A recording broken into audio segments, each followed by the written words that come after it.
It's a beautiful bacon day, Cookie Crusaders. Today we're going to be covering Black Pearl Cookie, the new legendary, who is an absolute boss.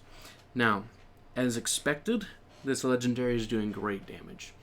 The reason being, it's an ambush cookie. Ambushes actually traditionally do a very, very good amount of damage. In my testing, Black Pearl was able to outdamage Sea Fairy and Frost Queen in a few good instances. This mostly came down just to positioning and other things as far as like scaling against the other legendaries of which is better. I don't really have an opinion of that just yet, but what I do have an opinion is of the skill. And so, dives into the abyss and shifts into her true form, which she just did in that animation there, creating a whirlpool storm that deals periodic damage relative to max HP and drags even enemies resistant to interruptions, such as like Caramel Arrow, Clouded Cream, a few things like that. Enemies terrified of the cookie's giant size suffer from the terror from the abyss. If the terror from the abyss is dispelled, the target will be inflicted with true damage proportional to the target's max HP. So what that means is, any teams running Monocle, any teams running Herb, they're actually in very big danger against Black Pearl Cookie, because that means that they take true damage and they just get completely wiped. So, that's an important thing to start. Next, being the ruler of the abyss, Black Pearl is resistant to all fear effects. The maximum amount of damage proportional to target's HP is 300,000. Which right now, I know that doesn't mean a lot to you guys, but in the future will definitely mean a lot more. Lightning damage at level 55 skill. I ran out of powders. I tried to accumulate as much as I could as soon as I found out Black Pearl was coming out, but I did run out of powders since they were all used on Vampire. So at level 55, lightning is 411.4%. Whirlpool of 10 hits over 2 seconds. So that means that it's quick, but it does a lot of hits quickly. Single hit damage proportional to the max HP on a cookie is 6.3%. So if you take 10 hits, times it by that, you get 63% damage of proportion to the max HP. Any non-cookies, it's going to be 13.8%. So it deals more in story mode against regular cookies and bosses and things like that. So that's an interesting point to think about. The lightning and the whirlpool damage reduction bypass. So, it's weird wording. We haven't really seen that wording before. I'm going to assume that it is true damage, because it is damage reduction bypass. So that means 40% of the damage gets through no matter what your damage reduction is. That's such a weird wording. So I believe it's true damage, but honestly it could just be a variant of it. So let's take that with a grain of salt, but yet again, still important. Healing, negative 35% for 10 seconds. This is amazing. I said it in my one video that I thought that the healing reduction was coming from Black Pearl. Some people were like, nope, that's Poison Mushroom doing that. Maybe it was both, to be honest. So, negative 35% healing for 10 seconds. If you combine Black Pearl, Pumpkin Pie, and Poison Mushroom, the enemy team basically just can't heal at all. So that's an exciting thought and an exciting feature to work with, and definitely a team I'm going to put together. But there's a lot of flexibility with this cookie. Next, the Terror of the Abyss. Attack speed of negative 20%. Move speed, which is seen on Devil Cookie, of negative 20%. Attack of negative 14.5% for 15 seconds. So any cookie that is inflicted with fear is going to have this happen to them. Fear will cause the Terror of the Abyss. Yet again, don't know why they worded it that way, but it's fear that is going to be that specific thing happening. Next, the Terror of the Abyss extra damage. So any cookie that is specifically inflicted by fear is going to receive another 9.5% for each hit, damage proportional to the max HP. So that means that if someone's inflicted by fear specifically, and it's not dispelled, they will also get another 95% damage if they're a cookie, or another 138% if they are not a cookie. I think that's pretty cool. We're definitely going to be testing this on the Red Velvet Dragon and a few other bosses. We're going to see how it works in the PvE mode. I think it'll be great for something like Dark Mode 14. So there's some good tests here. Here's some key notes though. Level 70 and at 133,000 HP. So this cookie is very squishy. Very, very, very squishy. Granted, the higher skill will make her stronger as far as attack, but that doesn't change her HP. So if you look here, we don't have HP substats on these toppings. We went for full cooldown and as much damage resistance as we could get. Obviously, we can go higher on both. This is the optimal setup. I ran a few tests with this, critical jellies, and the almonds itself. This ended up being the best. You can run the almonds if you want extra protection and you have a team that can keep the whole battle flowing. But if you want quick damage and assassination, definitely go with cooldown. Even with the cooldown on there, that said, you need good healers. You can't run this out in a non-healing team unless you're doing a T-Knight team, because you're going to have some struggle.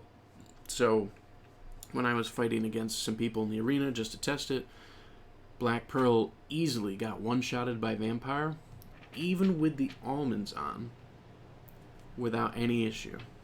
One shot. So very squishy in certain situations. Some cookies that can definitely counter against it. And that's okay. That's what we're here to learn. So it's a great cookie. Here are the 3 teams that I'm currently running her in, and I'll show you a battle from each of them in the arena. So T-Knight team with Black Pearl, T-Knight, Espresso, Cream Unicorn, and Vampire. Why Cream Unicorn in a healing team? I want to try and keep Black Pearl alive as much as possible because she disrupts the battlefield so much that there's so much power going into it. Team number 2. Financier, Wildberry, Espresso, Cream Unicorn, and Black Pearl.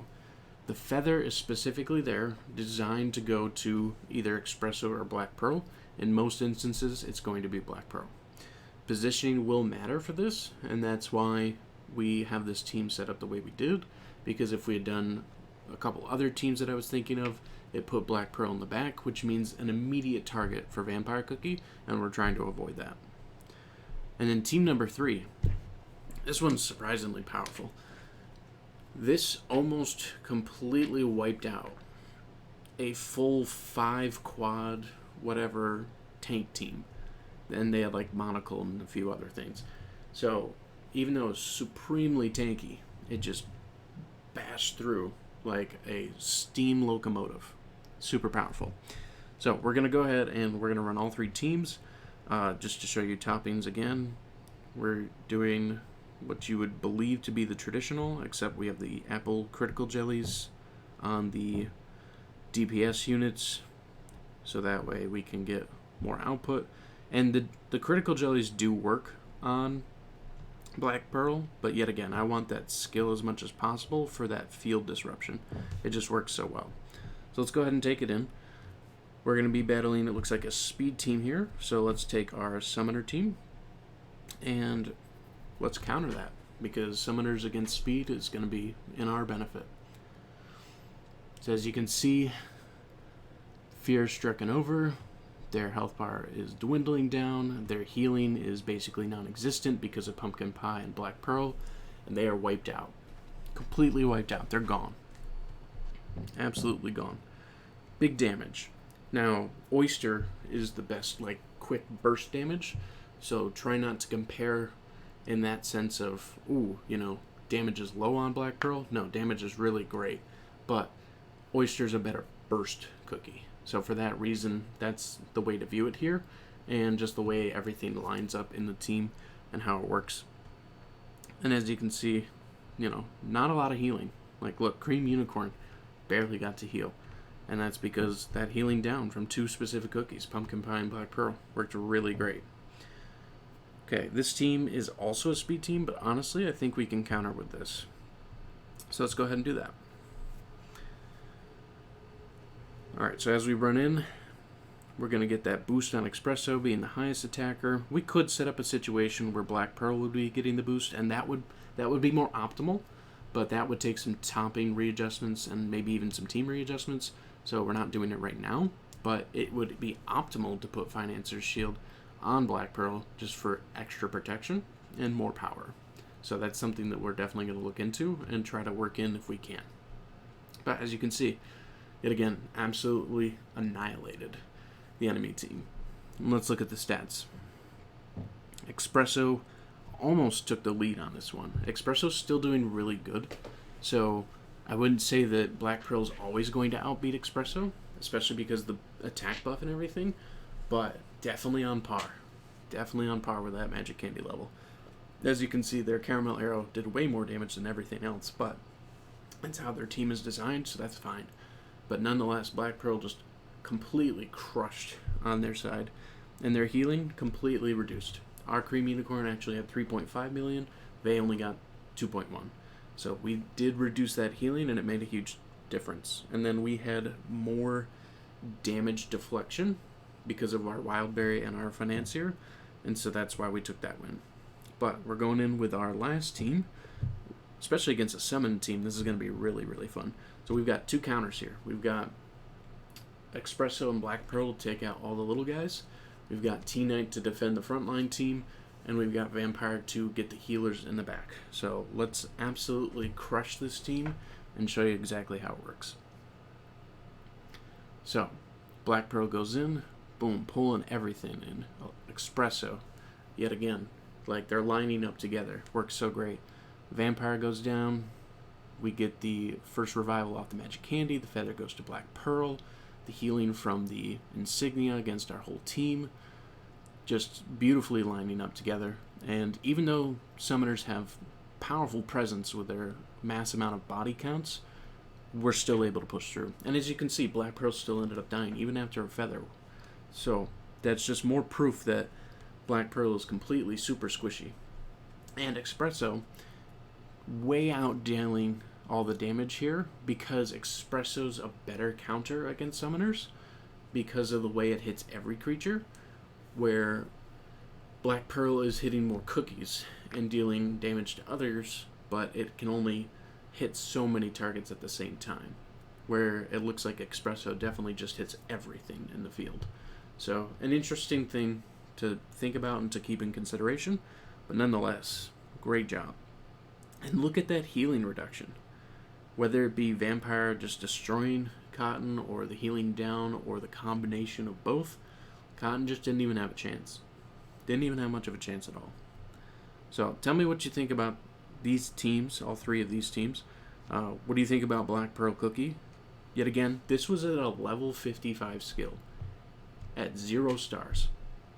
If I can get to level 70 skill within the next week, which I will make sure I get to there, and we can maybe get like 1 more star promotion to get a 1 star, 2 star if we're really, really lucky for Black Pearl. Tremendous levels of damage. Tremendous.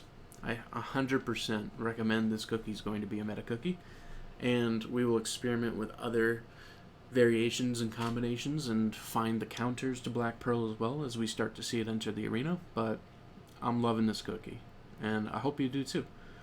Let me know in the comments your feedback of this cookie, and thank you so much for stopping by. Have a wonderful day.